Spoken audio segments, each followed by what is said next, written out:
it. If you have been here since the beginning of the stream, and I gave y'all a hint while I was reading, if you've been here from the beginning of the stream, you witnessed me come right up on an edge and then bust right through it.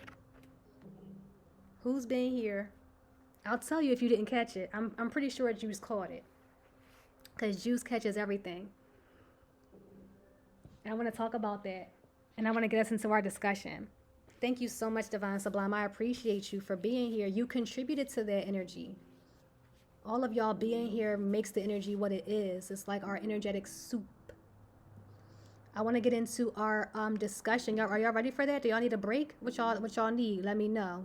Do you need a moment to let it digest, or can we get right into talking about it?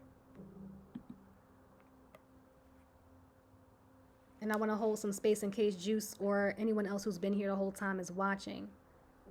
Juice is very observant. Yes, Juice might not, he's just jokester, so it might not seem like he's paying attention on a deep level, but see, there you go. Y'all ready to get right to it? Thank you, Colossal. Okay, we're going to get right to it. Okay, so key points. We are in, this is the key points that I jotted down from my perspective of this chapter, going beyond. I don't know if the Padlet link is available. Pad 3. If you all would like to jump in and start to put your own perspectives in, feel free to get started. Feel free. If you start typing on there and you see that your post did not show up yet, don't worry about it. The moderation might be on. So as soon as I click into the Padlet myself, I will definitely show your posts. Okay? Don't worry about that.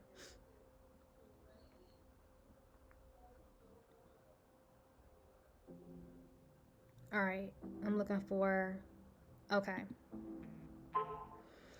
So going beyond means going past limitations. Okay. So a word about limitations, because he brought up like us having like these psychological limitations, right? Even the ceiling in this room that I am in is a way to reinforce that limitation. The walls, these are ways to reinforce those limitations. Yeah. And Divine Sublime, I have the read aloud part in the discussion without all the rest of the stream. All of those videos are on my YouTube if you want to catch up and listen, and also jump in on a discussion that we've been building up too. And you also have the PDF, you can read it on your own. She don't need me. So yes, Juice, I want you to, before I talk about it, in case no one else caught it, a barrier came up, a comfort zone barrier came up with me today live on stream, and I just was like, I'm going through, and I went through, and a lot of y'all were here to witness it, because I even spoke about it, like I said it out loud, and didn't even think about it as it being a barrier in my comfort zone. I should probably do it like that, huh? Damn, that's crazy. It's in here, sister. Okay. So the barriers, right? Because when I go to the in the outside world, I don't see a barrier. They're like this. They say sky's the limit. Sky is the limit, and you know that you keep on, right? So think about all these different ways that we get reinforced with the idea that there's a limitation. Okay? Something else I want to say about this, about the idea of limitation. One's in the chat if you are familiar with the X-Men movie franchise featuring Patrick Stewart. This is the older one, like the older like earlier 2000 ones. Patrick Stewart and Ian McKellen, time streaming, doing your EFT tapping, doing doing things and prepping your salad. So yes, juice. We yes, definitely blew past that. I'm gonna get into. Let me leave this here so I don't forget to address juice message. So colossal's familiar. Okay. Okay. Thank you, Divine Sublime. I appreciate you. Yes. Thank you for joining the community on YouTube. So in those movies with Patrick Stewart in them, Famke Janssen plays Jean Grey, right? And in one of those scenes, I don't know if it's the first one. I think it's X2 though. I really think it's X2.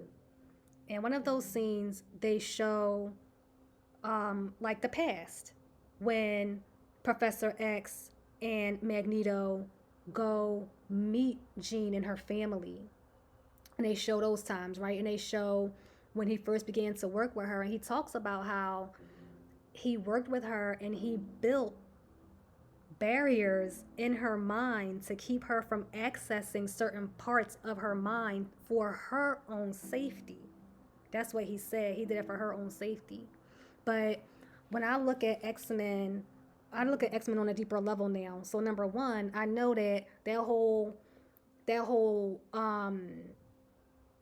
I don't want to say trick because it's like it's only because everyone thinks differently, but the whole idea that we're supposed to look at Professor X as like a good guy because because he aligns with the government.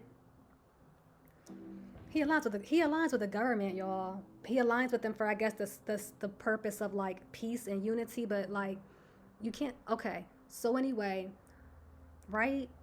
He aligns. He aligns. Look at who he's aligned with. So when we look at that on a wider perspective, I don't consider Professor X's character to be the character that I'm like, oh yeah, I'm rooting for him. I might be rooting for the X-Men, but I might not be rooting for him all the way because he just kind of more so just wants to. He's cool. He's cool with the control, cause in a way, you know what I'm saying. Like, so I'm bringing this up for a reason because we talked about entertainment earlier and how they have to show us things from an entertainment perspective, so we can give our consent. So when I look at that whole origin story of Jean Grey as a child having those. Cause look, but look, to keep the special children in control. Thank you. That was the perfect assist. To keep the special children in line and control. But guess what? Every single child is special. So when I looked at that scene, immediately what I saw beyond that, when I went beyond what the scene was showing, I'm like, oh my goodness, that's kindergarten. That's what they do. That's how it starts. They take the mind when it's really so malleable and then they put barriers in it. They literally put these invisible barriers in the mind so that you grow up from 5, 6, thinking that you can and can't do whatever it is. Isn't that wild? Another reason why I left teaching in that environment because I felt too convicted to continue doing that to people's children. But yes, no, whose protection?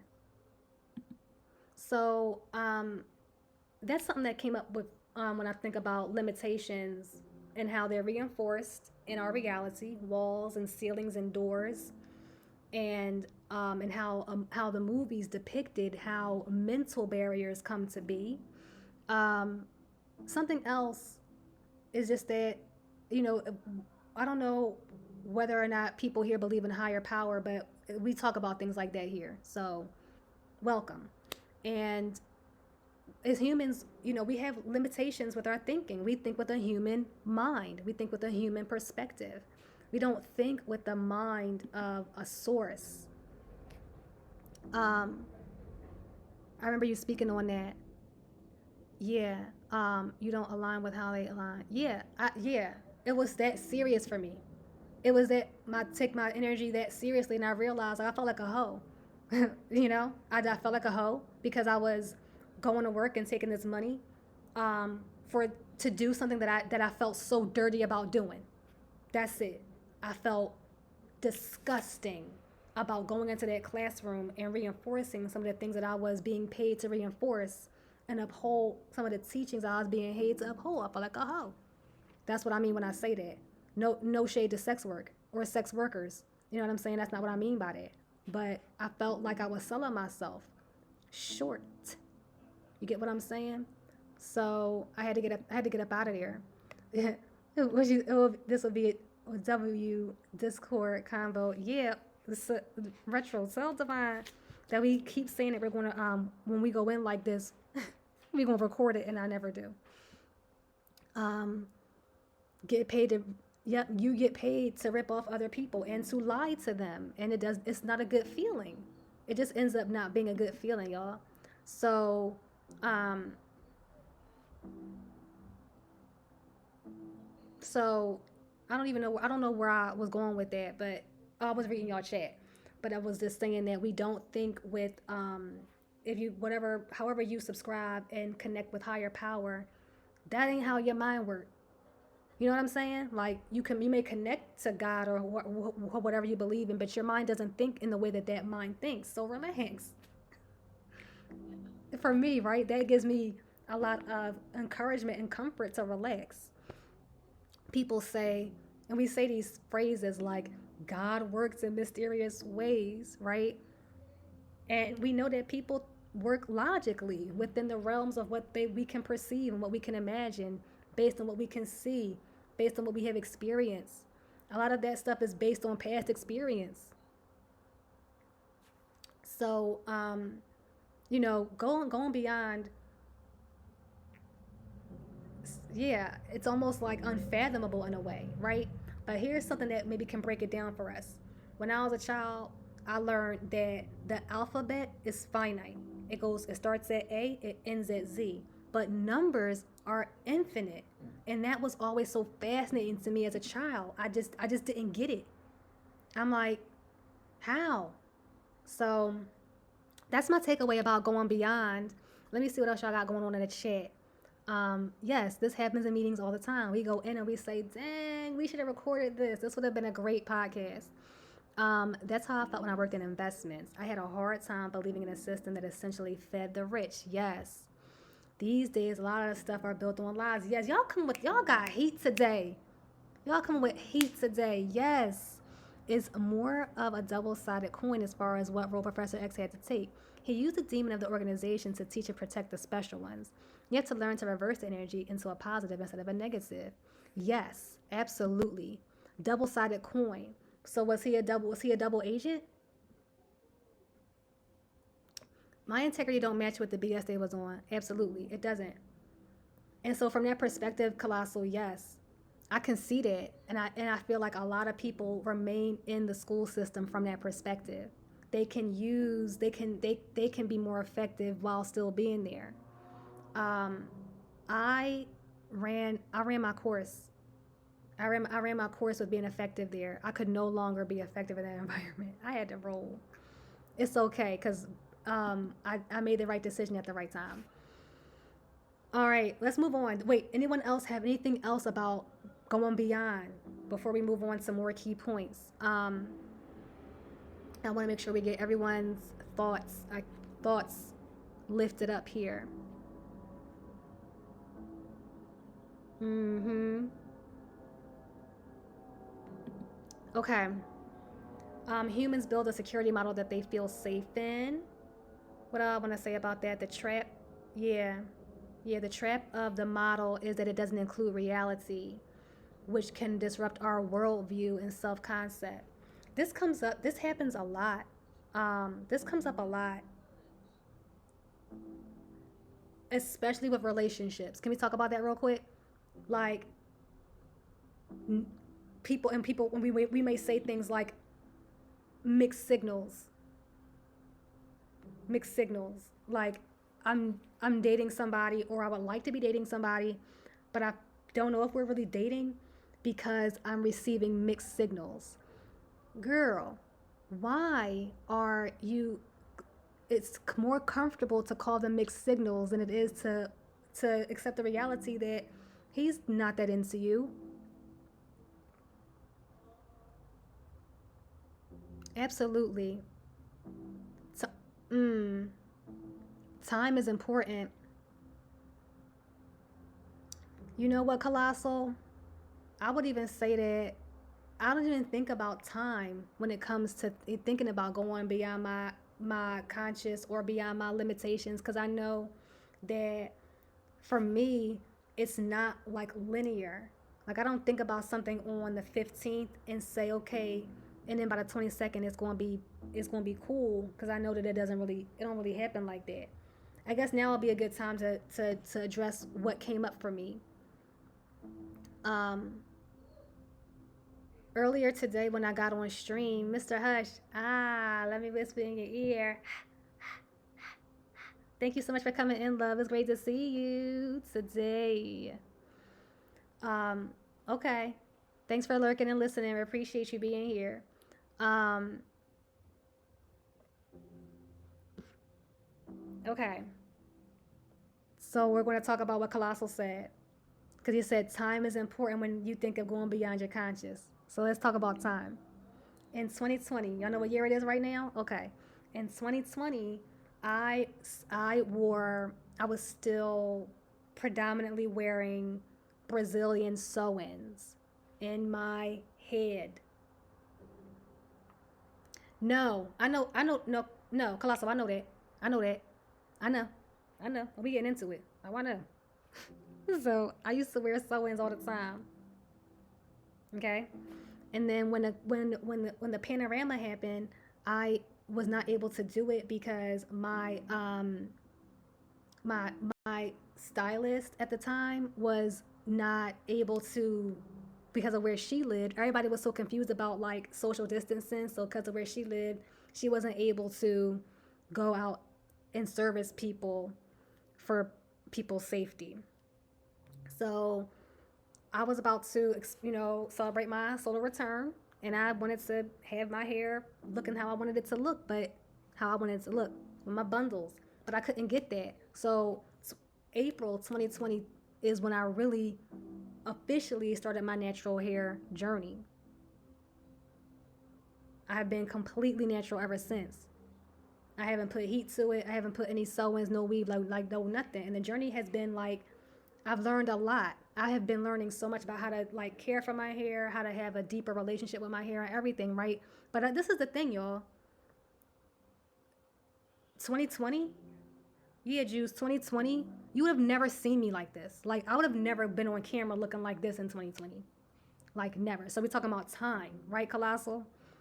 In 2020, I was at a space where I was ready to consider being natural, but only natural in a way that met my comfort zone. You know what I'm saying? Y'all know what I mean when I say natural in a way that meets your comfort zone. What the hair be looking like? Y'all know, picture it. You know what I'm saying, right? Okay, I wanted the hair, the natural hair that fit my comfort zone. No, natural hair that fit my comfort zone.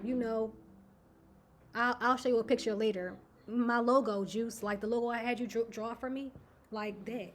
You know what I'm saying? Like so, so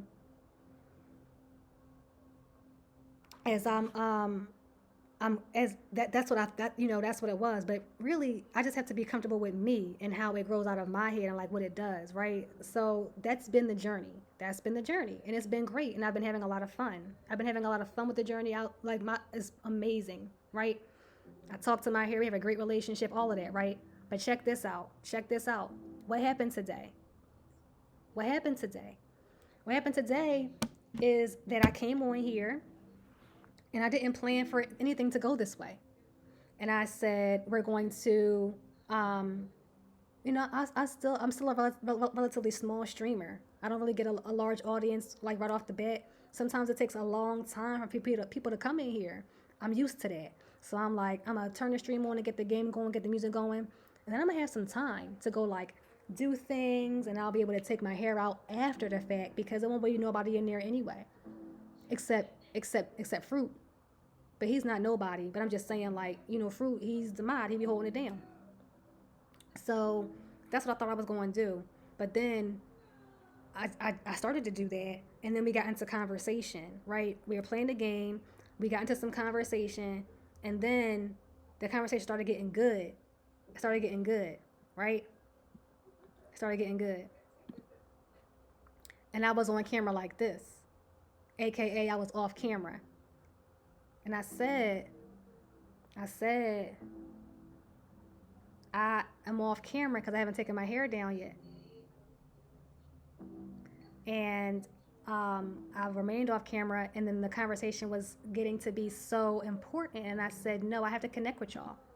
So then I put my camera on, right? And I turned it off a couple times because I was still in my mind intending to just go take my hair down. And then I realized that I had not turned it off, and I had been talking to y'all for like 45 minutes looking like this. And that's when I realized that I had bust right through that comfort zone of how I show up with my hair, having to look a certain way as a black girl. You know what I'm saying? That was huge for me today. So huge. And I don't even think y'all know how huge that was, how huge it is. That I am sitting here right now, and I have no issue sitting here right now. None. But 10 years ago, I wouldn't have done it. 10 years ago, you wouldn't have seen this. So that's what Michael Singer is saying here about, if you want to know why you're doing something, then just stop doing it. And then you'll see why you're doing it. So why was I putting them bundles in my hair? I was ashamed and embarrassed of my own hair and didn't like how it looked and didn't think it was presentable to look. And then I had to examine, well, where did that come from? Who taught you that? Why do you believe that? So on and so on, right? So talk about time, Colossal. We 4 years in the game. 4 years later, I can be here like this. Thank you so much for y'all love and encouragement. I appreciate y'all. I'm just reading what y'all say in the chat. Thank you for the affirmation. Thank you. Thank you. Thank you. Thank you. No, real talk. Like, Juice, I thought that you were going to catch on to this because because me and Juice met before I got on stream, and I was on camera. And Juice said, your twist came out so nice, or something like that. I don't think he used the word nice because we don't use that word. And I said something about it not being done. And he was like, what? He like made the confused face. You see how Source just like was all up in that? Yes. Saving so much not buying the bundles, and like just doing it myself, not having to pay my sister to do it, and then not have to waste all of the time and energy to sit in the salon all day. Now my whole entire Saturday has been co-opted by this salon visit, and I was only getting service for like 2 of the hours. I've absorbed all this energy from all the people coming in here all day with all their drama and all their shit. Yeah, there is a lot that I am saving on by not going through all that anymore. It is so... See, it was the money, it was the time, it was the energy, it was the self-concept. You see everything that's built into how I wore my hair? Come on. Yeah, I thought you were joking with me. No, Juice, I was very serious. I had every intention on taking my hair down today. Every intention on taking my hair down and wearing it curly. Plus, them bundles restrict circulation and energy flow to the scalp and brain. Yes. Yes. Absolutely. It disrupts the connection, the divine connection that I get from the sun. And let's not forget that the chemicals themselves within like the track and whatever else that you may be using, like glue, if it's glue, or if it's not glue, if it's a sew-in, a thread, like it's chemicals in that stuff. And you putting that stuff right up on your head. It's very much so liberated, sister, very much so. And then, so listen, y'all, we put those things on our head, and then we wonder why we walking around here batshit crazy, talking about son, why he ain't call me back? You know what I'm saying? Like, girl. Okay? Go watch they clone Tyrone if you want to get the reference. Okay. I know that's right. You know what Dr. Devil does? He said he keep his drama to himself, and he does. He don't really get into all that. All right, let's move on. We have a couple more slides, y'all. We almost finished here. Y'all doing great. Ooh, it's such a good class today. Is the comfort zone comfortable or confining?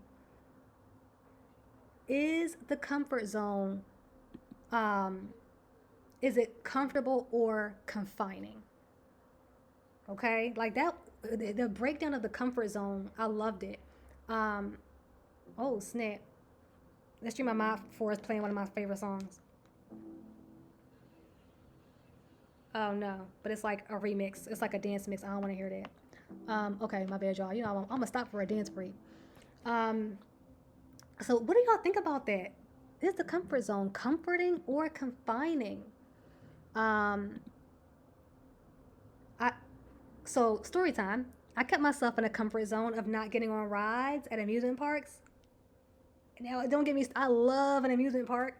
Okay, so much fun. The lights, the people, the action, right? The popcorn. I love it. But get on a ride, please. So I would just say it was because I had a fear of heights.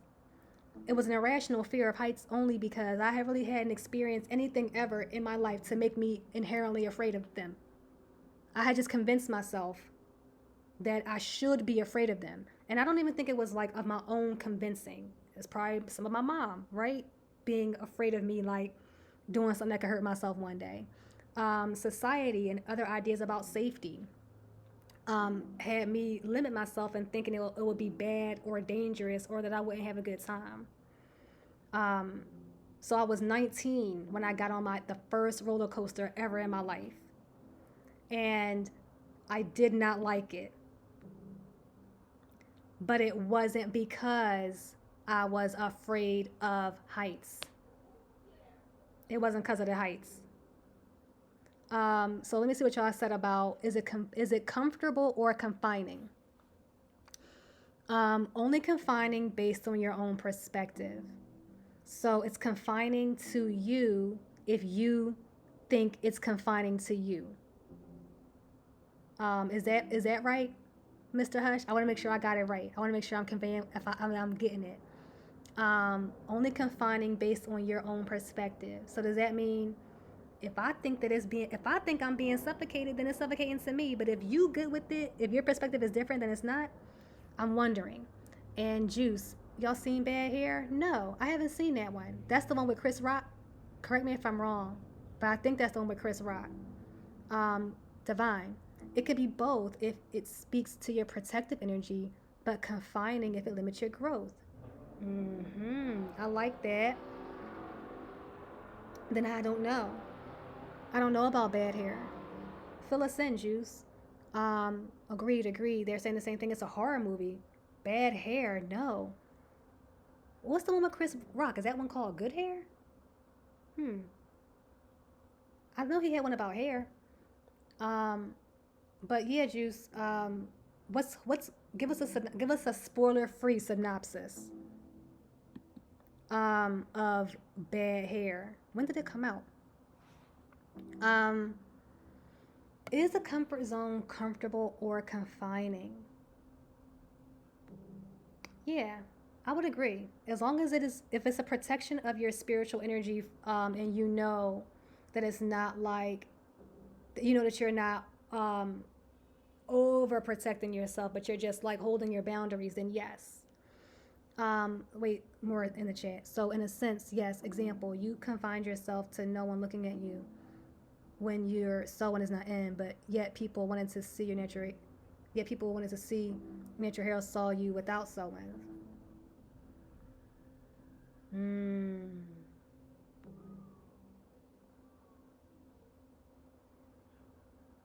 I think what's so interesting about that is that I didn't know that it was confining to me until after I was out of it. You know? Like while I was in it, I thought that was just normal. Like I thought that was just what I was supposed to do. To be a woman and to be considered to be acceptable, to be able to go to work and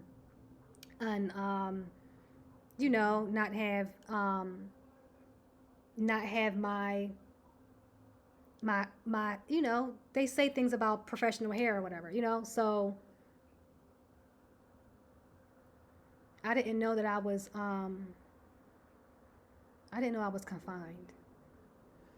I'm gonna run my statement back from above as I'm curious to delve into it for a bit for perspective. Okay, I'm in a space right now of how to push past my offensive, being that I'm not in support of feeding the tenets of the society. Yeah, I know. I saw. I can tell by your bio, which it kindred spirits. Yes, your Twitch bio. Um, that's why it's based on perspective, consciously and subconsciously. Right, but hmm, hmm. I'm gonna sit with that for a little while. Oh yes. Oh yes. Oh, I read that, sis. Oh yes. Yes. And I appreciate that you say this is who I am, and then this is what it is. If you're not with that, then we don't even need to cross paths here. I love that about your bio. Absolutely. Absolutely. Absolutely. Because there's a lot of riffraff and a lot of things that go on that's weird here. So I appreciate that and respect that so much. How you just make it plain, and it gives people a chance to say, "Oh, I would like to connect and learn more and connect with her, learn more about her," and then and if not, then they know right off the bat, this channel is not for me. Um, yes, exactly. Juice says in the late 1970s, a young Anna. It sounds like did Jet GPT wrote this. Young Anna attempts to relax her hair with the help of her older cousin Linda. When did this movie come out? Her hair has a bad reaction to the cream and leaves a permanent scar at the back of her head. Anna's new hair helps her succeed, getting her noticed by an old work flame Julius. However, she begins to notice strange phenomena such as the hair moving on its own, intense hunger pangs, and dreams of hair being cut on a plantation. Oh, please add that to the list. That joint sounds like it's going to be very interesting to watch. Thank you for putting the synopsis in the chat, Juice. We appreciate that. So, other points from this chapter that I lifted up, we can choose to stay within the comfort zone or choose to work on freedom. And I think to pull on Hush's point, when it started to become more conscious for me that this is what I was doing and this is why I was doing it, then I was ready to move it. Then I was ready to work on my freedom. Like, yo, I used to I used to call myself giving my hair a break, like giving my scalp a break and letting it breathe during the summertime, where I wouldn't always wear sew-ins as much. I might get braids, or I might like wear it out naturally curly for a little while, knowing that I could hide behind the fact that it's hot outside. So if it starts to frizz up or sweat a little bit, I can hide behind the fact that it's hot. Like that's how deeply it was. I was trying to hide behind this whole hair thing. You know what I'm saying? So it once I moved it, um, it had to move from the subconscious to the conscious for me to get to a place where I was ready to work on my freedom and not just stay in the comfort zone. Um, what else did I write? What did I say? The same can be said with business. Oh yeah, I stepped out on comfort zone. I stepped out on faith to work for myself and to serve the community in a way that is better aligned to who I am. The comfort zone would have kept me in the classroom. Staying in the comfort zone, I wouldn't have done that because I'm really good at teaching children. Like I'm really good at elementary education. I'm really good at classroom management. I'm really good at that system. Like I know how to do that. Easy. I could do it in my sleep. But that would have confined me from being able to learn and stretch and expand and grow in all the ways that I have ever since I left the classroom.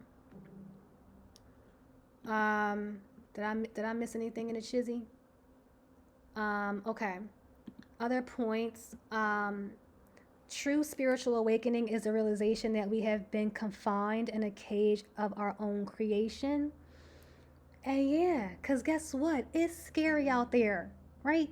But this isn't about physical safety or threats to life or bodily harm. This is about psychological safety, mental and emotional safety in ways that we may not have felt safe to be the fullest expressions of who we are. Um, fear, spiritual fear, emotional, mental fear that's been built up because at some point we accepted that it wasn't okay to be who we were.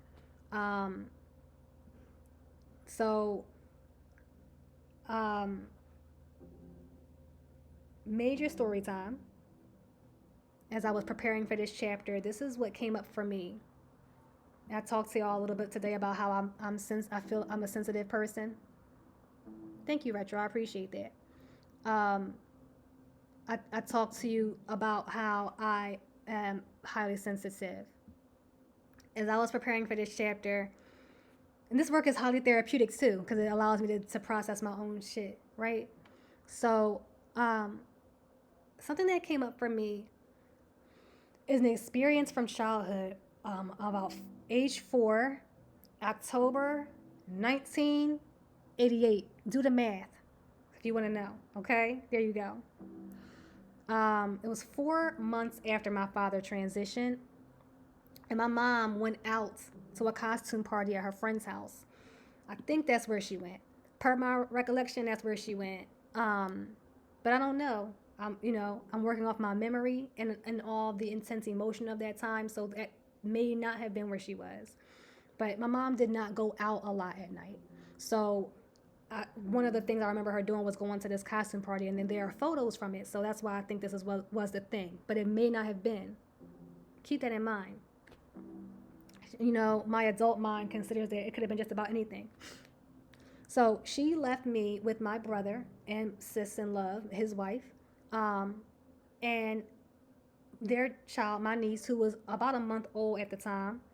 And I guess they figured I was going to be fine because I know them so well and spend a lot of time together. My niece would always be at my house. They lived with us for a while, so they probably thought I was going to be cool.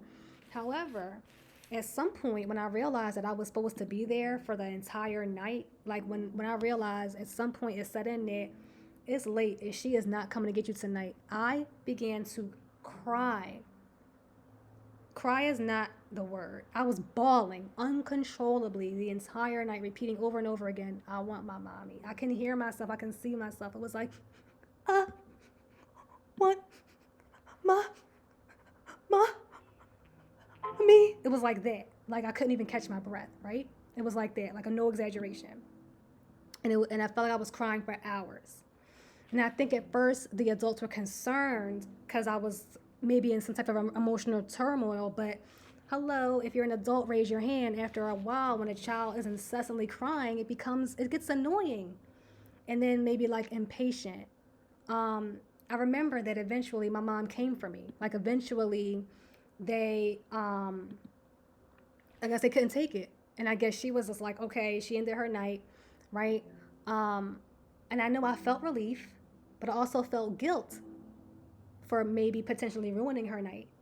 I picked up on the energy from the other adults that maybe they were annoyed and irritated at the disruption that I felt like I was causing. Mind you, I'm 4. I'm processing this with the mind of a 4-year-old, okay? So that's what I felt. I internalized all that and kind of felt like maybe it wasn't okay for me to get so emotional about things if it was going to cause the adults to feel this way about me, to be annoyed at me. Okay? Now, knowing everything that I know about childhood development, energetic development, all the things that I know now from my studies and my expertise and my work and everything, I know that in October 1988, I was not ready for a night out away from my home or my parent. Not that soon after my father had passed. I wasn't ready for that. They probably didn't think about that because I was with family. There are a lot of things that our elders weren't aware of. I was probably terrified to not have my parent in my sight especially at nighttime. You know what I'm saying? Because it had been so fresh. So I wonder how that, overall, I just wonder how that experience impacted me and my ability to feel empowered to advocate for my emotional needs and to be comfortable with expressing myself and being sensitive. Because from 4 years old, I maybe have held on to the fact that maybe it wasn't okay, it was too annoying. You know what I'm saying? So that came up for me when I was preparing for this chapter, um, as an example of internalizing that it isn't okay, or don't accept that level of who you are. You gotta kind of have to tone that down. Um, oh, we got the trailers in the chat. Yeah. Mm-hmm. I'm just reading what y'all talking about. Mm-hmm. Yeah. Mm-hmm. Yep. Adults try to reason through childhood emotions through the adult lens, right? When it just makes so much, it just, and that is why I'm good at what I do, because I haven't forgotten that. I am so still a child at heart, as fruit. I am, but I'm also very much a grown person and very much an adult who knows how to take these things seriously. But I have such a deep connection with my childhood, which allows me to support adults through their inner childhood processing and also through their parenting processing as well. Um, okay, okay. Um, Here's our questions for today's chapter, family. Y'all probably saw them already if y'all have been inside the Padlet. But what's coming up for you in general? What are some collective limited beliefs that we can name? What are your thoughts on the comfort zone? A lot of these things you already talked about in the chat. And examine how limited beliefs impact how you make decisions. And where are you willing to go beyond? Remember that these questions are not required for y'all to like answer right now. It's not a test. I'm not collecting no papers. This is self discovery, self guided learning, and all about our own personal growth and self development. Feel free to screenshot the discussion or feel free to get the Padlet and grab it so you can journal and meditate on these questions if you like to.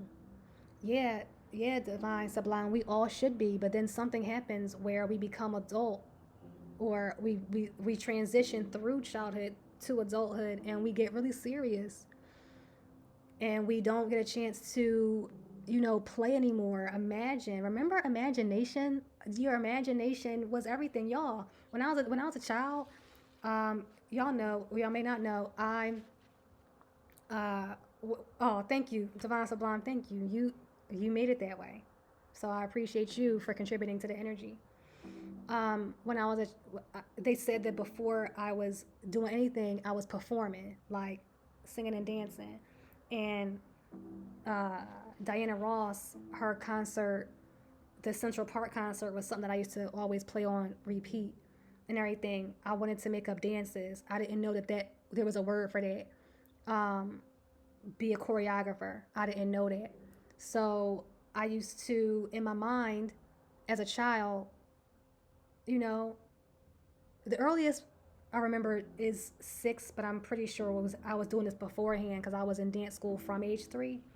But in my mind, all the time, wherever I was, especially in cars, I used to just, in my mind's eye, see these dances being performed on stage and I would see myself creating them. I would see myself teaching them to people. I would see us rehearsing them. I would see us selling tickets. I would see us opening up the doors. I would see people getting into the seats.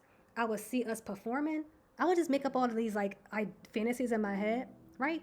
Fantasies. I don't know. I get to college, and then I join the dance team. I become a captain of the dance team. I become the president of the dance team. I literally lived out every single thing that I saw in my mind's eye from the time that I was like 3 when it came to establishing a dance ensemble that I ran, right? Okay. What am I saying here? I'm saying that that was just me being in my imagination as a child. Then I manifested something in real life that I did that could have been like, if I had stuck with it, it could have been like, I could have been doing something else right now. Y'all would have been knowing me in a different way, right? But we did that. I did that as a child. I felt so free to just be me and be in my mind and create the world in my mind and my external reality. I felt so free to do that. What happens to us in life where we stop feeling free to do that? So, find your freedom, y'all. Get y'all freedom back. That freedom is what we use to create. Let me see what I missed. Anything? Um, on a lot of questions I will never answer. Some I will. I feel you. Um, yeah. But now you can, divine sublime. Now you can take all that power back, reparent yourself in those ways if you choose to, and really get deep, deep into your creativity and create for us in the way that you can. Only you can. Only we all are so unique. We all are a once in a lifetime cosmic event. We all have a very unique part to this puzzle that only you can do. So you best to get to doing it. Because if you don't do your part in the way that you're supposed to do your part, then how am I supposed to do mine? Then the puzzle piece is going to be all, they're not going to fit right. You feel me? They got to fit right.